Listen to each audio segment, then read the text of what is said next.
안녕하십니까. 성기영의 경제쇼 아나운서 성기영입니다. 코로나19 때보다 지금이 더 힘들다. 네, 코로나 때도 버텼던 소상공인, 자영업자들의 하소연입니다. 고금리로 대출금을 제때 상환하지 못한 자영업자들의 대출 연체 규모가 1조 원을 넘어섰고요. 월세 부담에 식자재 값이 뛰면서 장사하면 할수록 빚만 늘어난다는 음식점주들의 하소연이 여기저기서 들리고 있습니다. 실제로 지난해 외식업체 5곳 중 1곳은 문을 닫았다고 하는데요. 폐업 위기에 내몰리고 있는 소상공인과 자영업자들을 위한 실효성 있는 정책과 지원은 무엇일지 잠시 후 짚어보겠습니다. 근로자에게 퇴직급여는 노후를 든든하게 해줄 없어서는 안 될 중요한 재원인데요. 중소형 사업장의 경우 갑자기 회사에 문제가 생겨 퇴직급여를 받지 못할까 불안해하는 근로자들도 있고 또 불려야 할 퇴직연금을 방치해두기도 합니다. 네, 퇴직연금의 관리 방법에 대해서 잠시 후 자세히 알아보겠습니다. 이 시간 유튜브로도 함께합니다.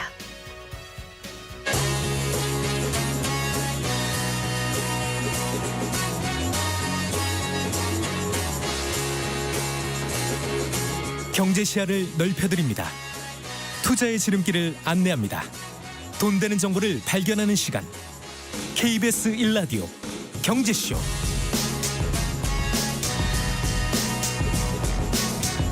먼저 오늘의 주요 경제 뉴스부터 정리해드리겠습니다. 경제 뉴스 브리핑 한국경제신문 최형천 기자와 함께하겠습니다. 오랜만에 뵙겠습니다. 네, 안녕하세요. 안녕하세요.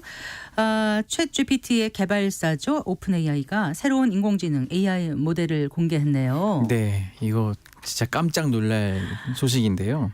한번 제가 이제 말로 설명드리는 것보다 이거 오픈 AI에서 한번 영상을 한 걸 직접 보시면 정말 놀랄 겁니다. 네. 이 기존 AI 대규모 언어 모델인 이 챗 GPT-4 이 성능을 대폭 개선해서 챗 GPT-4o 그 5가 그 알파벳 소문자 5입니다. 네. 이렇게 나왔는데 이 5가 무슨 뜻이냐면은 이 모든 것이라는 단어의 그 옴니 이걸 뜻하는데요.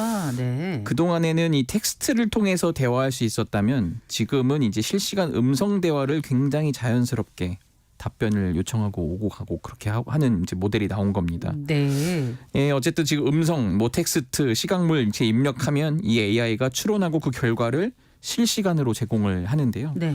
특히 이용자 질문에 곧바로 답하는 빠른 반응 속도가 굉장히 눈에 띄었는데 응답 시간이 최소 232밀리초입니다. 밀리초는 1000분의 1초거든요. 네. 평균 320밀리초. 그러니까 1초가 안 걸린다는 얘기거든요. 우리 그냥 대화할 때 주고받는 시간과 비슷할 수도 있겠네요. 그렇게 보시면 될 것 같고요. 네. 이전 모델인 챗 GPT 3.5는 평균 2.8초 그리고 챗 GPT 4가 응답이 한 5.4초가 걸렸어요. 이렇게 비교해보면 지금 굉장히 빠른 속도로 발전한 겁니다. 그러네요. 그런데 이제 오픈 AI의 CEO죠. 샘 올트먼이 자신의 SNS에 HER 이 단어를 올렸잖아요. 예. 이거 연상되시는 분들 계실 것 같아요. 그렇죠. 어떤 의미가 있을까요? 그 AI와 대화하면서 사랑에 빠진 남성을 그린 영화 네. 그 영화를 말한 건데요. 네.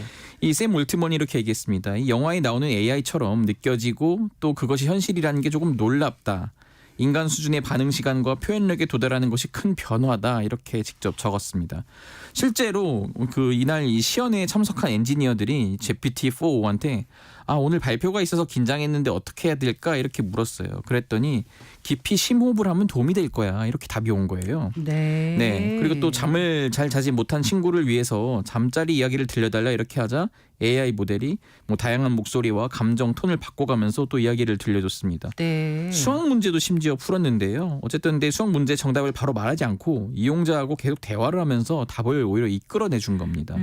굉장히 좀 학습 모델로 뛰어난 건데요. 네. 이 또 GPT-4가 이 AI 음성 모드 이제 몇 주 안에 공개가 된다고 합니다. 이 모델은 무료로 제공되는데 기존 유료 구독자는 무료 이용자보다 5배 많은 질문을 할 수 있습니다. 이런 가운데 이제 애플에서 아이폰에 챗 GPT를 탑재한다 이런 또 보도가 있었죠. 그렇습니다. 지금 블룸버그에 따르면은 사실 지금 애플이 AI 경쟁에서 약간 뒤처진 모양새인데 이 다음 달 10일 세계 개발자 회의에서 AI 전략을 발표할 예정이에요. 이 애플이 자사 음성 비서인 시리라고 있는데 이 시리에 생성형 AI 기능을 탑재하겠다 이렇게 지금 전해지고 있습니다. 뉴욕타임스도 대화 기능이 강화된 대대적으로 개편된 음성 비서 시리를 공개할 계획이다 이렇게 전했는데요. 애플이 지금 알파벳의 그 모회사인 구글 그리고 챗봇 제미나이 라이선스에 대해서도 지금 협상을 벌이고 있다 이런 소식들이 계속 나오고 있습니다. 네. 자, 그리고 미국 뉴욕 증시에서 게임스톱 주가가 하루 만에 얼마요? 70% 이상 폭등을 했다고요? 맞습니다. 왜 그렇게 된 거죠? 그 게임스톱 그 해외 주식 하시는 분들 한번 들어본 그 회사인데요. 네. 2021년에 이 공매도 세력에 맞서서 이 이른바 개미들의 반란 이걸 주도했던 투자자 이 로어링 키티라고 있습니다. 이 키티가 약 3년 만에 재등장하면서 지금 이 게임스톱 주식이 폭등을 한 겁니다. 네. 그런 사이에 지금 공매도자들이 하루 새에 10억 달러에 육박하는 손실을 입은 것으로 파악이 되고 있는데 뉴욕 증시에서 이 게임스톱이 전장 대비 74.4% 급등해서 주당 네. 30.45달러의 거래를 마쳤습니다. 네. 장중 한때 한 38달러 선도 돌파했었고요. 어쨌든 지금 급격한 변동성으로 인해서 여러 차례 거래가 중단되기도 했는데 시장에서는 이른바 이 밈 주식이라는 표현을 요즘 쓰는데 이 밈은 이 모방을 뜻하는 용어인데요. 네. 밈 주식이 이제 온라인상에서 입소문을 타서 개인 투자들한테 몰리는 이런 주식을 밈 주식이라고 하는데요. 게임스탑 외에도 이 또 다른 밈 주식인 AMC 엔터테인먼트 있습니다. 이 네네. 주식 역시 전장 대비 78.4% 상승해서 5.19달러에 마감을 했습니다. 네. 그 로링 키티가 사진 한 장 딱 올린 건데 주가가 이 정도로 출렁인 거라고요? 맞습니다. 지금 이 키티의 그 X 옛날 트위터 그 계정 보면은 게임스톱 사태를 이끌었을 때 이 질의를 받던 계정이 있어요. 네. 그 게임용 조이스틱을 들고 이제 편안하게 의자에 기대 있던 한 남성이 예. 이제부터 제대로 해보겠다면서 상체를 바로 세우고 진지한 표정을 짓는 그림이 이제 딱 하나 올라온 겁니다. 네. CNN은 이 그림을 보고 인터넷 유행을 추적하는 웹사이트를 인용해서 상황이 심각해질 때를 의미했다. 뭐 이렇게 전했는데요. 2021년 6월 이후에 그 계정이 이제 비활성화 상태였거든요. 그런데 이제 갑자기 지금 3년 만에 새로운 이미지가 딱 뜬 겁니다. 팔로워들은 로어링 키티가 돌아왔다 이렇게 네. 지금 열광을 하고 있고요. 네. 이 X에서 해당 이미지 조회수가 2천만 건 돌파했고 이후에도 계속 지금 또 이런 글이 올라왔는데 앞으로 바쁜 몇 주가 될 거야 형제요. 그러면서 이제 드라마 대사 같은 그런 담긴 동영상까지도 연달아 올라오고 있습니다. 그럼 앞으로 혹시 3년 전 게임스탑 사태 같은 일이 다시 일어날 가능성도 있는 걸까요? 예, 지금 월가에서는 좀 그런 분석들이 나오고 있는데요. 네. 그런 움직임이 재개되는 것 아니냐, 뭐 이런 분석들이 쏟아지고 있습니다. 그 주주들이 모여 있는 주주 토론방 같은 경우에서 뭐 Here we go again 뭐 이런 식의 반응들이 나오고 있어요. 과거 게임스톱 사태가 2021년 레딧의 주식 토론방 중심으로 이 그 개인 투자자들이 월가 기관 투자자들의 그 공매도에 맞서서 네. 게임스톱 주식을 집중적으로 사들이면서 시작됐던 만큼 이런 가능성이 한 번 더 재현될 가능성이 있다 이런 분석이 나오고요. 하지만 그러면서도 좀 우려 목소리가 나옵니다. 이제 경제 매체 CNBC 같은 경우 게임스탑의 재열풍이 월가를 혼란스럽게 만들고 있다고 했거든요. 네. 그러니까 로어링 키티의 그 귀환이 게임스톱의 놀라운 랠리를 촉발했지만 이 수익성 없는 기업의 투기성 랠리 또다시 좋지 않게 끝날 가능성이 높다 이렇게 전했습니다. 자, 이번엔 또 어떤 소식입니까? 그 정부가 공공분양 아파트 사전 청약 제도를 폐지하기로 했는데요. 지금 국토교통부하고 한국토지주택공사 LH죠. 오늘 네, 발표를 네. 했습니다. 이제 공공분양 주택에 대해서 더 이상 사전 청약 제도 시행하지 않기로 한 건데요. 새로 공급되는 공공분양 주택은 사전 청약 없이 바로 본 청약을 시행할 예정이라고 밝힌 겁니다. 네. 사전 청약이 이제 그동안 주택 착공 이후에 시행하는 이 본 청약보다 1, 2년 앞서서 분양하는 제도인데 이게 처음에는 이명박 정부 때 만들어졌잖아요. 2009년에 보금자리 주택에 처음 적용됐는데 네. 이게 본 청약까지 너무 오래 걸려서 수요자들이 결국 외면을 했거든요. 그래서 폐기됐다가 이제 문재인 정부 때 하도 부동산이 급등을 하다 보니까 이 무주택 실소유자들의 매수세를 좀 묶어놓기 위해서 다시 부활시켰는데 결국은 이제 현 정부 들어서도 4차례에 걸쳐서 한 1만여 가구 공급됐다가 이렇게 지금 폐지가 된 거죠. 네. 그런데 그 폐지하기로 한 결정적인 이유가 있었을 거 아닙니까? 네, 지금 말씀드린 것처럼 아무래도 이 제도 도입 초기에 네. 이 지금 한 2021년 7월부터 22년 7월까지 사전 청약을 시행한 단지들이 있는데 그 단지들조차 계속 지금 본 청약 시기가 미뤄지고 있는 거예요. 그러니까 본청약도 아니고 사전 청약이 벌써 3년 전인데 아직 본청약도 들어가지 못했다고요. 네, 사전 청약을 해놨더니 아이고. 근데 지금 본청약이 안 되고 있는 겁니다. 그동안의 의사결정을 계속 미뤄놓은 상황이니까 시장 급변동에 따라서 네네. 좀 이렇게 잘못했나 이런 분들도 그렇죠. 계실 것 같고. 네, 네. 네. 그렇다 보니까 이제 뭐 그러니까 소위 아파트를 만들 때 짓다 보면 이제 뭐 지구를 조성한다든지 뭐 토지 보상 이런 게 좀 중요한데 네. 이게 이제 다 돼야 본청약을 할 수 있잖아요. 근데 지금 이게 안 되다 보니까 이게 약간 희망 고문인 성격이 돼버린 거예요. 네. 사실상 그렇기 때문에 지금 굉장히 뭐 군포, 대암이 뭐 이런 신혼희망 타운이라든지 어쨌든 이런 분들도 본청약을 2주 앞두고 갑자기 3년 미뤄진다 이런 통보를 최근에 받았어요. 아, 3년이나 미뤄져요. 네네. 이제 뭐 아파트 들어설 부지에 뭐 특고업 전력선이 지나다닌다든지 뭐 이런 문제가 있기 때문에 지금 사전청약 도입된 2021년 7월부터 지난해 12월까지 공공 사전청약 물량이 99개 단지에서 5만 2천 가구 규모인데 지금 13개 단지 6,900여 가구만 본청약이 완료가 됐습니다. 지금 어쨌든 공공 당첨자 본청약 계약률도 54%에 그치고 있는 상황입니다. 네. 그런데 기존 사전 청약 당첨자들은 그럼 어떻게 해야 되는 거죠? 네, 일단 기존 사전 청약 당첨자들은 주거 계획에 차질이 발생하지 않도록 최대한 정부가 지원하겠다는 입장이고요. 예컨대 이제 본청약이 6개월 이상 장기 지연될 경우에 LH는 이제 본청약 계약 체결 시 계약금을 이제 10%에서 5%로 좀 낮추고요. 네. 중도금 납부 횟수도 좀 축소를 하겠다 이렇게 밝혔습니다. 네. 또 지연 사업 단지가 중도금 집단 대출을 받을 수 있도록 적극 지원할 예정인데요. 이제 그 동안에는 한두 달 전에 사전 청약 당첨자에게 지원 여부를 안내했는데 앞으로는 좀 더 길고 오래 전에 먼저 투명하게 좀 공지를 하겠다 이렇게 밝혔습니다. 네. 잘 들었습니다. 고맙습니다. 감사합니다. 네, 경제뉴스 브리핑 한국경제신문 최영창 기자와 함께했습니다.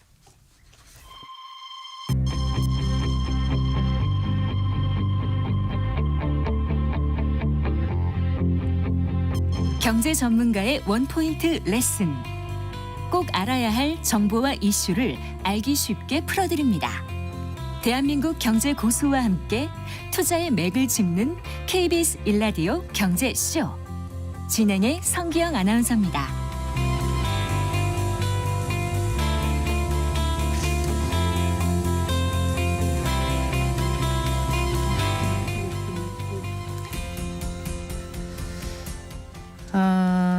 고금리 국면이 오래 지속되면서 자영업자의 대출 연체 규모가 1조 원을 넘어섰다고 하죠.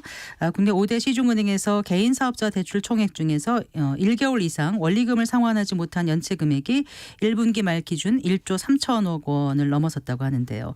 지난해 외식업체의 경우 5곳 중 한 곳인 7만 6천여 곳이 문을 닫았다고 합니다. 소상공인과 자영업자의 고충이 얼마나 클지 짐작이 되는 대목입니다. 네, 자영업자와 소상공인을 위해서 어떤 대책이 효과가 있을지 생각해 보겠습니다. 남서울대학교 유통마케팅학과의 최재섭 교수와 함께하겠습니다. 어서 나오시죠, 교수님. 네, 안녕하십니까? 반갑습니다. 그 소상공인 자영업자들 얘기를 들어보면 정말 코로나19 때보다도 어렵다 이런 얘기를 많이 하더라고요. 실제로 좀 만나보신 것도 있으실 테고 또 이제 네. 뭐 데이터라든가 이런 걸 좀 살펴보셨을 텐데 네. 어느 정도 상황이 심각하다고 지금 판단하고 계세요, 교수님? 뭐 분명한 것은 코로나 이전 또는 코로나가 한참 진행됐던 때보다 훨씬 더 어렵다. 네. 이렇게 이제 보시면 되겠는데 여러 가지 지표들이 있습니다. 그런데 뭐 일단 가장 우리가 손쉽게 확인할 수 있는 지표는 네. 모든 그 사업자들이 금융 거래를 하니까 네, 네. 금융 거래 상황을 보면 되겠습니다. 그런데 예. 좀 방금 말씀해 주신 것처럼 지난 1분기 시중은행에서 개인 사업자를 대상으로 대출해 준 결과 네. 연체율, 부실 채권 비율 이런 것들이 최고로 나타났습니다. 5대 은행을 기준으로 연체율을 보면 2020년에 0.25에서 네. 오히려 코로나 기간 중에는 내려갑니다. 아, 그랬나요? 0.21, 0.15 이랬다가 네. 코로나가 끝나고 나서 23년, 24년에는 0.3, 0.4 이렇게 이제 증가를 하고요. 네. 뭐 더 이상 돈을 못 받겠다라고 은행권에서 판단하는 부실 채권 비율도 똑같은 형태로 2020년 이후에 코로나 기간 동안에 오히려 내려가고 코로나 이후에 올라갑니다. 해석의 차이는 있을 수 있습니다. 장사가 안 돼서 돈 쓸 데가 없어서 그랬을 수도 있다라고 얘기할 수도 있겠지만 사실 코로나 기간 중에 그렇지는 않았거든요. 네. 결국은 뭐냐면 정부에서 공적으로 지원해 준 부분들이 자영업자들이 아주 힘든 지경까지 몰리는 걸 좀 막았었다. 그랬는데 코로나 기간 중에는 그렇습니다. 네네. 그랬는데 그 지원이 그런데 사실 우리가 생각해 볼 거는 코로나19 기간 동안에 네. 우리나라의 방역 정책은 네.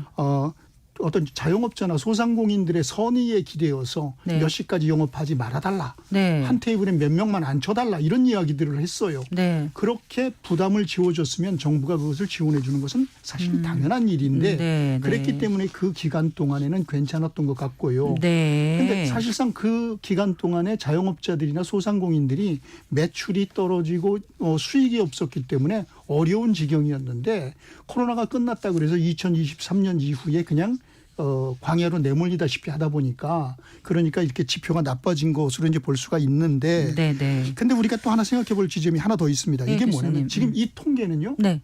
1금융권 얘기예요.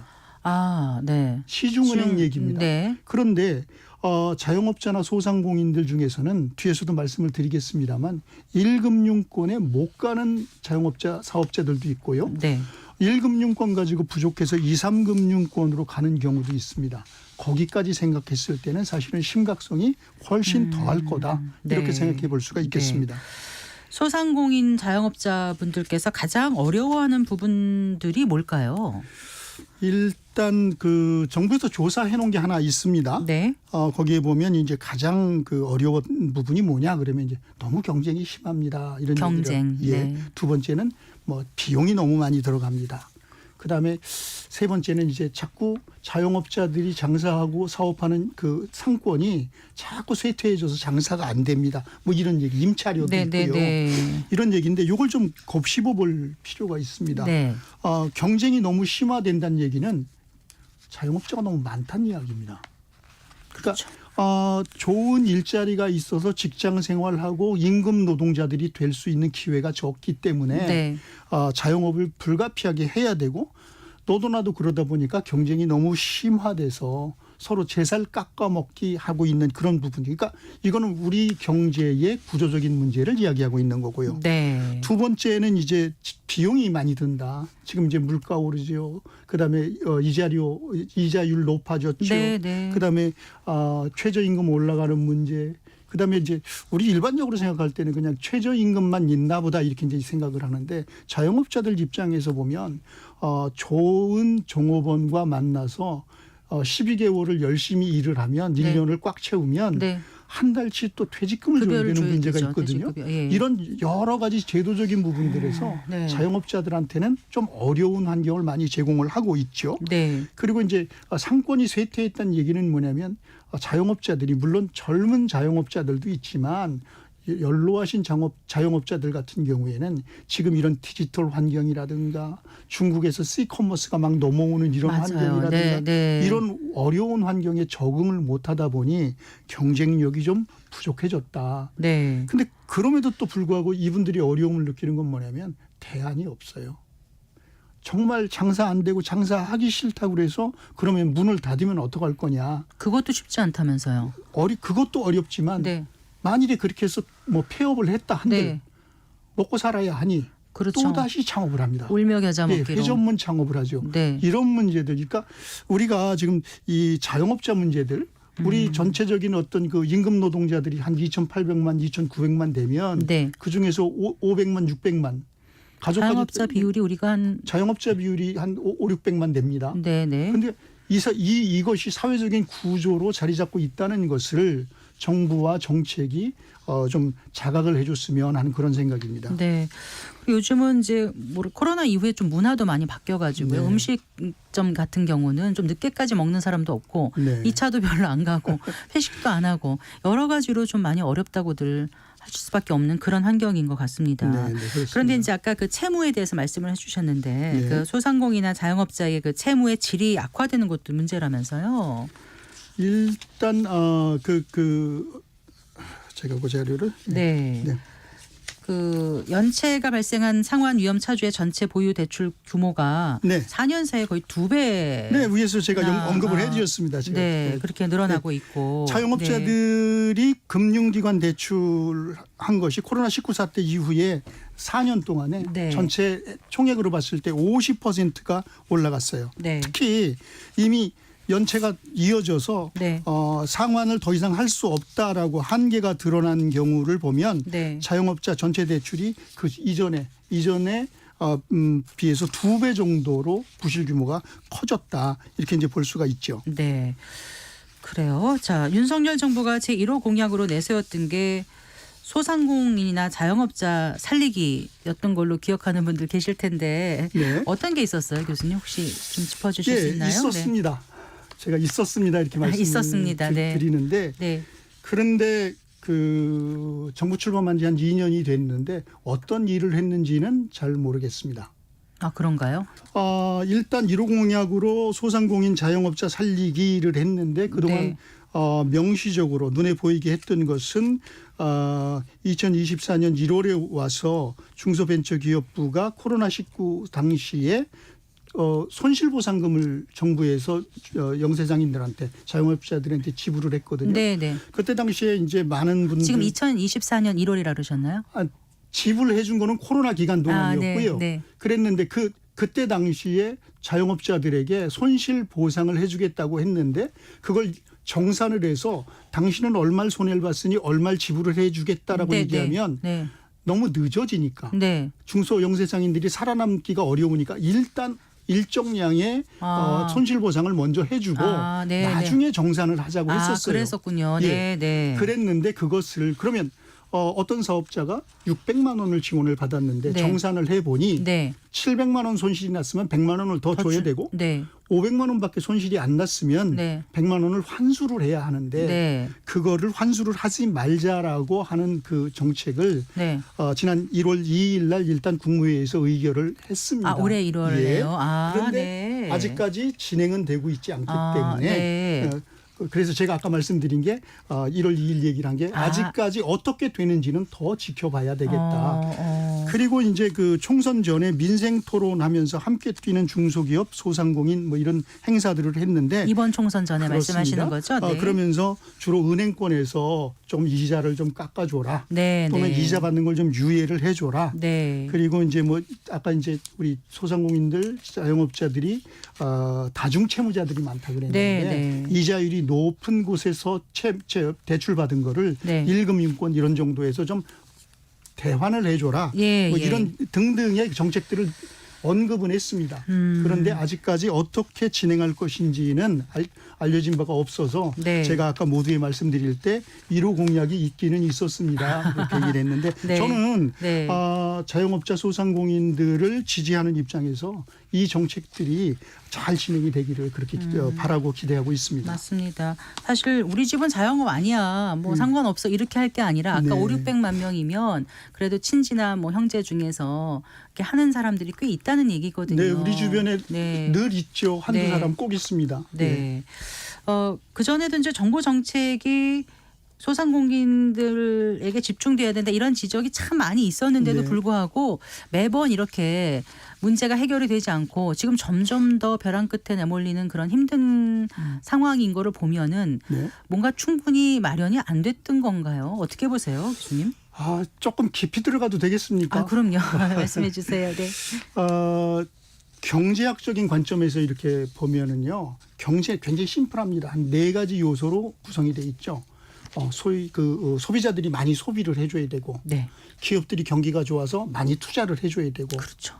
그러다 보니 세금이 잘 거치니까 네. 정부도 많이 또 돈을 쓰고, 네. 그리고 대외적으로는 수출이 잘 돼서 외국에서 돈도 많이 벌어오고, 네. 요 4가지 요소가 다 플러스가 되면 경제가 팍팍 큽니다. 네. 그런데 여기서 한두 가지 또는 서너 가지가 마이너스, 즉 위축이 되어버리면 경제가 좋지 않죠. 네. 가장 바람직한 거는 요 4가지 요소가 다 잘 돼서 호황이 일어나서 그래서 소비자들이 마음껏 돈을 쓰고 그리고 화랑이 일어나서 자영업자들 입장에서 봤을 때 아까 말씀하신 것처럼 코로나 이전처럼 12시까지도 막 밥도 먹고 회식도 하고 막 이러면 좋을 겁니다. 네. 근데 그게 지금 잘 안 되잖아요. 네. 그러면 누가 이걸 타개를 해야 되느냐? 그땐 정부가 해야 됩니다. 그럼 정부는 뭘 가지고 해야 되느냐? 내수도 부족하고 투자도 안 되고 뭐 수출도 안 되고 그래서 정부가 돈이 부족하다고 하면 결국은 정부가 빚을 내서라도 경기를 활성화시키는 것이 맞습니다. 그리고 민간 소비자들이 10,000원을 소비하는 거하고 네. 정부가 10,000원을 지출하는 거하고 그 파급 효과 우리가 그걸 승수 효과라고 하는데 네. 거기에서 엄청난 차이가 있기 때문에 정부가 지출하는 것이 경제를 살리는 지름길이 될 수가 있어요. 네. 그러니까 정부가 뭔가를 해야 됩니다. 네. 그래서 저는 지금 이런 상황에서 경제 부양하고 그리고 내수를 진작시켜서 자영업자들을 자연스럽게 살려주려면 정부에서 지출해야 되는데 여러 가지 방식이 있습니다. 지역화폐도 있을 수 있고 민생지원도 있을 수 있고 제가 이런 예를 한번 들어보겠습니다. 예컨대 어떤 도시가 아주 최악의 대기질을 가지고 있어서 숨쉬기도 어렵다고 생각을 하면 네. 정부가 할 수 있는 일은 여러 가지 방법이 있을 겁니다. 산소호흡기 빌려주는 방법도 있고 산소호흡기 사서 쓰면 내가 돈을 보태주겠다고 하는 방법도 있을 수 있겠고 산소호흡기 때문에 빚진 거에 대해서 이자를 탕감해 준다는 방법도 있을 수 있습니다. 그런데 그거는 근본적인 방법이 아니에요. 그건 뭐가 근본적인 방법이냐면 대기질을 살려서 숨쉬고 살도록 만들어줘야 되는 근데 그건 좀 거거든요. 시간이 걸리잖아요. 대기질을 회복하려면 뭐 나무도 심어야 될 것 같고 예. 뭔가 해야 될 것 같거든요. 그런데 경제를 살리는 것 특히 네. 지금 자영업자를 살리기 위해서 내수 진작을 하는 거는 네. 나무 심는 것보다는 쉽고 빠릅니다. 제가 그래서 그렇게 비교를 해드리는 건데요. 그래서 자영업자나 소상공인들이 스스로 자기들의 사업을 통해서 이익을 창출하고 그리고 살아나갈 수 있도록 해줘야지 정부에서 지원하고 어떤 그 비용을 갖다 조금 절감시켜줘서 이들을 갖다가 보호해 준다고 하는 데는 물론 좋은 뜻이지만 한계는 있다라는 말씀을 드리고 싶어요. 그러면 그 스스로 살아나갈 수 있도록 한다는 건 어떻게 한다는 말씀이라고 다시 한번 말씀해 주시겠어요? 그러니까 경제 자체가 네. 크게 성장하고 있지 않으면 지금 근데 우리가 장기 고성장 국면에서 벗어나서 이제 앞으로는 네. 저성장 국면으로 네. 갈 것이다 이런 예측이 예. 많지 않습니까? 그러니까 재정 정책을 통해서 정부가 지출을 앞장서서 하고 네. 지금 우리가 지금 보면은 지난 몇 년 동안 어떤 뭐 세수 추계의 문제가 있는지 뭐가 네. 있는지 모르겠지만 정부도 적자고 자꾸 어떤 세금 부분에서 세금 수입이 자꾸 줄어들고 지금 네, 이러고 있는데 네. 이 경제 정책이 지금의 경제 상황에서 맞는 정책이냐 하는 부분에 대해서 우리가 재검토해 볼 필요가 있겠고 근데 세원을 발굴해야 되는데 또 사실 또 그것도 쉽지가 않고 지금 이제 재정을 해가지고 이제 정부가 빚을 내서 지원을 해줘야 된다는 말씀은 결국 미래 세대한테 또 빚을 떠넘기는 그런 결과가 있다라는 목소리가 항상 있지 않습니까? 사실 왜 정부 재정을 이야기하면서 균형 재정, 건전 재정이라고 이야기를 하는지를 모르겠는데요. 경제학에서 보면은 정부의 이 재정이 네. 수입과 지출이 똑같아야 된다는 이론은 어디에도 없습니다. 오히려 경제가 조금 화랑에서 벗어나서 불황에 접어들면 정부가 그때는 정부가 오히려 이 적자 재정을 편성을 하는 거고 그것이 호황 국면으로 돌아왔을 때 그걸 회수하는 이자율이나 네. 이런 걸 올려서 그것이 전통적인 재정 정책의 방법이거든요. 그래서 지금 이 상황에서는 정부가 지출을 통해서 아까 제가 소비 투자 그다음에 정부 지출 그리고 수출 얘기를 했었는데 네. 소비를 진작시켜서 내수를 진작시켜서 전체 경제를 살려야 되는 그런 상황이다라고 보여지죠. 네, 국민들이 지갑을 열어서 뭐 물건을 사든 음식을 사 먹든 그렇습니다. 재화용역 예. 서비스를 다 이제 사야 그렇습니다. 그래야 그 다음부터 예. 이제 경제 선순환이 이루어지는 건 아주 당연한. 네, 그래서 지금 제가 그냥 뭐 경제학 공부하는 사람 입장에서 보면 네. 자영업자 소상공인을 위해서라도 네. 가장 빨리 해야 될 거는 이 부분에 대한 재정 정책을 좀 집행했으면 하는 그런 생각입니다. 소상공들이 원하는 정부 정책은 어떤 것들이 있을까요? 일단 소상공인들 입장에서 봤을 때 소상공인들이 이 시장에서 우리 네. 경제에서 차지하고 있는 그런 비중이 있거든요. 네. 그래서 소상공인들 입장에서 무조건 우리한테 뭐 지원을 해달라, 네. 돈을 보태달라 이런 목소리는 현장에 사실은 그렇게 많지 않습니다. 정부가 지원해주면 좋은데 네. 무조건 정부한테 얼마씩 정량으로 이런 것보다 지금 여기서 요즘에 나오는 얘기들 보면 이자율 낮춰주는 것도 별로 원하지 않는다. 재정 지원도 그렇게 크게 어떤 직접적인 지원도 필요하지 않다. 오히려 네. 물가를 잡아주고 네. 경기를 활성화시켜서 네. 우리가 스스로 사업을 해서 살아남을 수 있도록 해달라는 그런 목소리들이 있거든요. 그러니까 정부가 이 소상공인들에 대해서 무조건 우리가 돈을 지원해 줘야 되는 대상이다라고 생각하는 것이 아니라 네. 과거처럼 코로나 이전처럼 원활하게 사업이 영위될 수 있는 그런 환경을 만들어주는 것을 원하고 있는 거죠. 네. 그러니까 소상공인이라고 하면은 상시 근로자가 10명 미만이고 그게 직종별로 따라서 5인 미만, 10명 미만이 이제 소상공인이라고 하고 네. 자영업자 하면은 본인 이제 법인을 하지 않고 자기 스스로 사업하는 개인 사업자를 자영업자라고 하잖아요. 근데 네. 우리가 자영업자나 소상공인 뭐 대출이나 이런 거 얘기할 때는 크게 봐선 소상공인으로 보고 얘기를 하는 거죠, 교수님. 네. 네. 그러면 아까 말씀하신 우리나라 자영업자가 그 수가 일단 다른 나라 OECD 다른 나라들보다 훨씬 많은 거잖아요. 예, 맞습니다. 네. 이것도 사실은 뭐 지금 이제 그냥 순위로만 보면 네. 전체 OECD 국가 중에서 한 6번째 정도로 많습니다. 네. 이게 이 통계는 사실은 조금 이거 또 옛날 얘기를 좀 해야 되는데 네. 우리나라에서 이 자영업자들이 극단적으로 늘어나기 시작했던 것은 우리가 소위 얘기하는 IMF 네, 시대였습니다. 맞습니다. 그때 많은 사람들이 직업을 잃고 나왔을 때 네, 당장. 정부에서 자금 지원을 해줘가면서 이제 네. 자영업을 시켰죠. 그런데 뭐 물론 그래도 여태까지 잘 선순환 구조로 잘 이루어져 왔는데 최근에 보면 조금 적신호가 켜지고 있는 것 같아요. 2018년 이후에 통계를 보면 네. 자영업자 중에서 지금 조금 아까 앵커께서 자영업자와 소상공인 설명을 해주셨는데 네. 자영업자는 자기 스스로 사업자가 돼서 사업을 하는 사람들입니다. 네. 어떤 사람들은 자기 외에 고용하는 고용원이 있고 네. 어떤 사람들은 스스로 혼자만 하고 네, 네. 또는 가족노동력만 있든지 네, 네. 그런데 2018년 이후에 고용원이 없는 자영업자는 늘어나고 있고 고용원이 있는 자영업자는 감소하고 있어요. 네, 네. 그러니까 자영업자의 경영 규모 또는 자영업자의 경영의 질이 조금씩 나빠지고 있다라고 이제 보여지고 있는 거거든요. 네. 그러니까 이 부분도 앞으로 자영업자들의 어떤 경영 환경, 생활 환경을 저해하는 요소로 작용할 수 있다는 점, 이 부분도 정부에서는 조금 고려해야 될 것이라고 생각합니다. 네. 경제 선순환을 통해서 우리가 정말 잘 사업할 수 있는 환경을 만들어 달라. 그 말은 다들 공감하실 거예요. 그런데 네. 약간 좀 두루뭉술하다는 생각이 좀 들어서 네. 정부나 아니면은 이제 말씀하시고 싶은 얘기가 있으시면 이 자리 빌어서 한 말씀 해주신다면은요. 네. 저는 경제 정책에는 두 가지가 있습니다. 하나는 이제 우리가 소위 규범 경제라고 얘기하는, 또 하나는 이제 실증 경제라고 하는 두 가지를 얘기를 하는데, 두 번째는 뭐냐면 경제 투자했으니까 잘 성장하면 돼. 그러니까 똑같은 돈을 썼을 때 더 많은 성장이 이루어져야 된다라고 하는 시각이 있고, 또 하나는 똑같은 돈이 들어가더라도 모두를 다 편안하게 평등하게 공평하게 하면 좋다는 정책이 있습니다.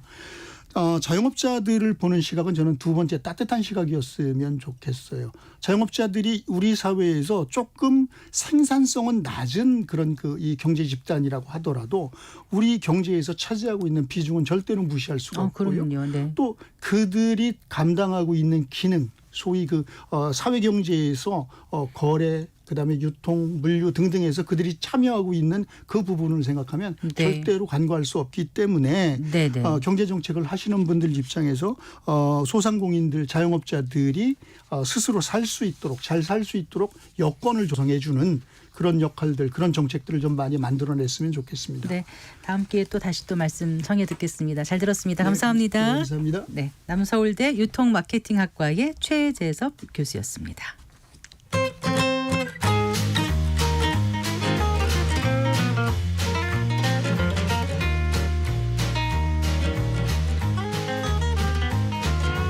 경제 맛집 투자 핫플. 지금은 돈 벌기 딱 좋은 시간. KBS 1라디오 경제쇼. 4시 39분입니다. 100세 시대 행복한 노년을 위해서 건강과 노후 대비가 무엇보다 중요한데요. 은퇴 이후 노후 자금 마련을 위해서 돈 관리 계획 구체적으로 세워보는 순서입니다. 오늘도 미래에셋 투자와 연금센터의 김동엽 상무 스튜디오에 모셨습니다. 반갑습니다. 네, 반갑습니다. 안녕하세요. 오늘 퇴직급여에 대해서 얘기해 주신다고요? 네, 맞습니다. 사실 중장년 은퇴자들 중에서는 퇴직 급여로 생활을 하시는 분들이 많으실 거 아니에요? 지금 뭐 업무 특성상 은퇴자분들 많이 만나보는데 네. 퇴직하는 시점에 가지고 있는 자산이 크게 세 가지가 있어요. 일단 국민연금, 아, 네. 그다음에 집 있으신 분 집, 그래도 여기 대출이 좀 많이 껴있죠 요즘은. 아이고. 그다음에 이제 남는 네. 거 현금성 자산으로 가장 큰 규모를 가지고 있는 게 퇴직급여. 네. 네, 그래서 이제 이 퇴직급여를 가지고 이제 노후생활비 주요 재원을 하는데 특히 이걸 어디다 많이 쓰냐 그러면 퇴직하고 나서 국민연금을 수령할 때까지 소득 공백이 어느 정도 있잖아요. 소득 크레바스가 예, 생기죠. 그거를 퇴직급여 가지고 이제 좀 채워넣으려고 하시는 분들이 되게 많이 있어요. 그러니까 네. 우리나라가 솔직히 이제 법적 정년은 60으로 돼 있자면 실질적인 정년은 그까지 안 가는 경우가 되게 많죠. 뭐 그럼요. 임금 피크도 있고 뭐 그전에 네. 퇴직하시는 분도 있어서 통계청 조사를 보니까 이제 중장년 근로자가 이제 주된 직장, 자기가 월급 제일 많이 받고 다녔던 그 직장에서 퇴직하는 나이에 평균 나이가 49.4세 정도 된다고 합니다. 50 채 안 돼요. 50. 그러니까 뭐 네. 많아야 50 정도인 것 같은데 국민연금은 뭐 빠르면 62세 이제 1969년 이후 출생자는 이제 65세가 돼야 받으니까 맞아요. 이 소득 공백 기간에 재원을 뭘로 할 거냐라는 고민들이 제일 큰데 그때 가장 중요한 재원이 퇴직급여를 네. 가지고 어떻게든 좀 버텨나가려고 하는 분들이 있는데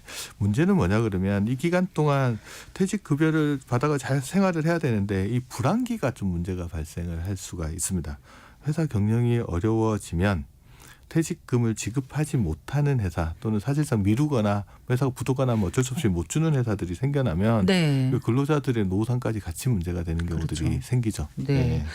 퇴직연금에 가입해두면 문제가 없지 않나? 뭐 이렇게 질문을 드려볼게요. 그러니까 퇴직금 제도에 있는 분들은 퇴직금을 지급할 재원을 회사 내부에 보관하고 있거든요. 그러면 이제 회사가 문제가 생겼을 때 퇴직금을 받을 수 없는 문제가 생기는 거잖아요. 그래서 수급권을 받을 수 있는 권리가 보호가 안 되는데 말씀하셨듯이 이제 퇴직연금이라는 제도는 뭐냐면 네. 퇴직금을 미래에 이제 근로자들이 퇴직할 때 지급할 재원을 회사 바깥에 네. 금융회사 등에다가 이제 보관을 하는 제도가 이제 퇴직연금 제도입니다. 네. 그러니까 회사에 문제가 생기더라도 돈은 퇴직금 재원은 회사 바깥에 있으니까 이제 근로자들이 그걸 받는 데는 이제 문제가 없는데 이제 이게 문제는 이제 모든 사업장이 퇴직연금 제도에 가입하고 있지 않다라는 게 가장 큰 문제고요. 특히 상대적으로 그러니까 부도 확률이나 회사의 재정에 문제가 많을 가능성이 높은 게 중소형 사업장이잖아요. 아무래도 그렇겠죠. 근데 중소형 사업장일수록 퇴직연금 가입비율이 낮다라는 게 문제입니다. 얼마나 되는데요? 이제 고용노동부가 조사한 자료를 보면 이제 2022년 12월 말 기준으로 퇴직연금 가입자 전체 가입자가 이제 653만 명 정도 되거든요. 네. 그러니까 1년 이상 근무하고 15시간 이상 근무한 사람이 퇴직금을 받을 자격이 있는데 그 사람이 한 53.2%가 퇴직연금에 가입하고 있습니다. 그러니까 절반 정도가 가입하고 있는 건데 이거를 이제 사업장별로 보면 조금 차이가 납니다. 사업장 규모별로 봤을 때 300인 이상 사업장에서 근무하는 사업장에서 퇴직연금 도입 비율이 91.9% 정도입니다. 대기업은. 그러니까 대기업들은 대부분 퇴직연금 제도를 도입하고 있다고 네네. 보시면 되고요. 30인에서 300인 미만 사업장 이것도 보면 한 80% 이상은 가입을 하고 있습니다. 네. 문제는 이제 영세한 사업장이라고 할 수 있는 30인 미만 사업장의 퇴직연금 도입률이 23.7% 정도밖에 안 됩니다. 네. 그게 4개 사업장 중에 1개 정도만 이제 퇴직연금에 가입하고 있는 건데 잘 보시면 뭐 대기업 같은 경우에는 상대적으로 부도 확률이 그렇게 높지는 않기 때문에 수급권에 관련된 문제가 많이 발생을 하진 않을 텐데 오히려 수급권 문제, 받을 수 있는 권리에 문제가 발생할 수 있는 네. 중소형 사업장에서 도입 비율이 되게 낮다라는 게 그러니까요. 문제가 되는 거죠. 그러니까 네. 이 중소형 사업장에서 일하는 근로자 입장에서는 퇴직금 체불에 대한 우려가 클 수밖에 없겠어요. 상당히 크고 걱정을 할 것 같아요. 그래서 네. 이제 제가 일하고 있는데 미래에셋 투자연금센터에서 지난 4월에 한번 30인 미만 사업장을 대상으로 한번 설문조사를 한번 실시를 해본 적이 있어요. 네. 그래서 2,000명 정도를 대상으로 설문조사를 시행했는데 네. 그중에 1,000명은 퇴직연금에 가입하고 있지 않은 회사, 그러니까 회사 내부에 퇴직금 보관하는 근로자 1,000명, 네. 그다음에 DC형 퇴직연금에 가입하고 있는 그 근로자, 퇴직연금에 가입하고 있는 근로자 1,000명을 대상으로 이제 설문조사를 해봤는데 네. 일단 이제 퇴직연금에 가입하고 있지 않는 1,000명한테 퇴직금 체불에 대해서 당신이 걱정하고 있느냐라고 질문을 한번 해봤더니 매우 그렇다라고 답한 사람이 9.9%. 그 10명 중에 1명은 자기가 퇴직금 못 받을까 봐 상당히 걱정을 크게 하고 있다라고 답을 했고요. 그냥 그렇다라고 답한 사람도 한 24.6% 정도 됩니다. 그러니까 퇴직금 체불에 대한 우려를 하고 있는 비율이 퇴직연금 미가입자 중에 한 35.5%. 그러니까 3명 중에 1명 이상이 네. 이걸 걱정을 하고 있다라고 보시면 될 것 같고요. 반면에 그냥 나 그런 걱정 없어? 라고 답한 사람도 한 36.6% 정도 그렇군요. 됩니다. 그러면 이렇게 이제 걱정하시는 분들 입장에서는 퇴직연금 제도 도입을 바라겠어요. 그렇죠. 이제 제도가 할 때 제도에 대해 잘 이해를 못 하시는 분도 계실 것 같아서 제가 질문을 한번 이렇게 던져봤어요. 네, 네. 퇴직금을 외부에 보관을 하면 퇴직금 지급을 보장받을 수 있는데 그런 제도가 있다고 하면 가입할 의향이 있냐라고 이제 물어봤어요. 네. 그랬더니 이제 퇴직연금 미가입자 중에 한 82%가 그럴 의향이 있다라고 답변해서 이제 퇴직연금 제도 그런 제도에 대한 인지도가 있다면 근로자들 10명 중에 8명 이상 정도가 동의를 한다라고 나온 거라고 보시면 될 것 같습니다. 그래서 이분들한테 그래도 제대로 제도를 알고 있냐 그래서 퇴직금 제도랑 퇴직연금 제도의 차이점에 대해서 잘 알고 있냐 라고 물어봤더니 잘 알고 있다고 답한 사람은 17.5%. 그러니까 모르는 사람들이 상당수라고 보면 될 것 같고요. 네. 대략적으로 알고 있다는 사람들이 한 67.6% 정도 됐는데 이분들은 대략적으로 알고 있다는 건 정확하게는 모른다는 소리잖아요. 그래서 퇴직금 제도랑 퇴직연금 제도의 차이점, 특히 이제 수급권이 보호되는 부분들에 대한 이해도 같은 것들을 조금 더 많이 알려야 될 필요는 있는 것 같습니다. 하지만 퇴직연금 제도를 도입한다고 모든 문제가 해결되는 것은 또 아니잖아요. 그렇죠. 뭐 약방의 감초처럼 모든 문제를 다 해결할 수 있으면은 참 좋겠지만 퇴직연금을 도입을 하면 이제 돈은 회사 외부에 보관하니까 네네. 회사에 문제가 생기더라도 퇴직금을 받을 수 있는 수급권 보호에는 문제가 없어지기는 하는데 네. 또 다른 문제가 생깁니다. 회사 바깥에 보관한 퇴직급여를 어떻게 누가 운영할 거냐라는 문제가 또 발생을 하는 거잖아요. 네네. 그중에서 이제 퇴직연금 제도는 크게 보면 확정급여형 제도라는 게 있고 확정기여형 제도라는 게 있는데 확정급여형 제도는 그 근로자가 신경 쓸 게 없습니다. 운영을 그냥 회사가 하고요. 네. 근로자는 그냥 정해진 룰에 따라서 퇴직할 때 정해진 퇴직급여를 받는 거라서 운영에는 별로 터치를 안 해도 되는 상황이라서 큰 걱정은 없는데 문제는 DC형 퇴직연금인데 중소형 사업장의 근로자의 상당수가 DC형 퇴직연금에 가입하고 있거든요. 이분들은 어떻게 되냐면 1년 일할 때마다 한 달치 급여 정도를 자기 퇴직 계좌에다가 회사가 넣어줍니다. 네. 그럼 그 돈을 어디다 운영을 해야 될지 스스로 결정을 해야 되고 운영 수익에 따라서 퇴직급여가 달라지거든요. 네. 이제 신경 쓸 일이 생기는 거죠. 근데 운영을 잘하면 좋겠는데 잘할 수 있느냐 이런 문제들이 좀 나오는 것 같습니다. 그럼 근로자들은 어떤 쪽을 더 선호하던가요? 이번 조사에서 이제 퇴직금 제도에 있는 근로자들에게 이렇게 물어봤습니다. 이제 네네. 퇴직금은 근속 연수와 퇴직 당시 평균 임금에 따라서 이제 퇴직급여가 결정되는데 이러한 방식 말고 퇴직급여 적립금을 직접 운용해서 성과에 따라서 퇴직급여가 바뀌는 제도, 그러니까 DC형 퇴직연금 제도도 이 제도에 대해서 어떻게 생각하느냐라고 네. 물어봤더니 83.2% 정도가 그런 제도 있으면 좋겠다. 자기가 운영해서 성과 더 내면 퇴직금 더 받는다 그러니까 여기에는 이제 찬성을 하는 것 같아요. 네. 근데 문제는 이제 퇴직금 운영 성과가 그게 운영 성과가 항상 좋으리라는 보장은 없잖아요. 그러니까요. 그래서 운영을 통해서 이제 퇴직급여를 더 받을 수 있다라는 점은 마음에 들지만 자기가 또 운영을 잘할 수 있느냐라는 건 또 별개의 문제라서 이 부분은 또 숙제로 남는 것 같습니다. 네. 어떻습니까? 실제 중소형 사업장에서는 DC형 퇴직연금 제도를 많이 도입하고 있죠. 2022년 말 기준으로 저희가 30인 미만 사업장의 퇴직연금 도입 현황을 이제 카운팅을 한번 해봤더니 한 80% 정도가 DC형 퇴직연금을 도입을 하고 있습니다. 네. 이게 왜 그러냐면 DB형 퇴직연금을 도입을 하려면 회사 입장에서 퇴직연금 규약도 작성해야 되고 뭐 번거로운 일들이 되게 많이 있어요. 네네. 그러니까 30인 미만 사업장이 그걸 하기가 상당히 어렵잖아요. 네. 그러다 보니까 DB형 퇴직연금보다는 그냥 근로자별로 퇴직 계좌를 하나 만들어주고 그냥 네. 일할 때마다 한 달치 급여를 1년에 넣어주는 그리고 관리는 근로자가 하는 제도 DC형 제도를 도입하는 사업장이 중소형 사업장일수록 상당히 많다. 그게 한 80% 정도 된다라고 보시면 될 것 같습니다. 네. 그러면 중소형 사업장 근로자가 이 DC형 퇴직연금 적립금을 이제 운용하는데 저 같으면 좀 어려울 것 같다는 생각이 드는데 뭐라고 하든가요?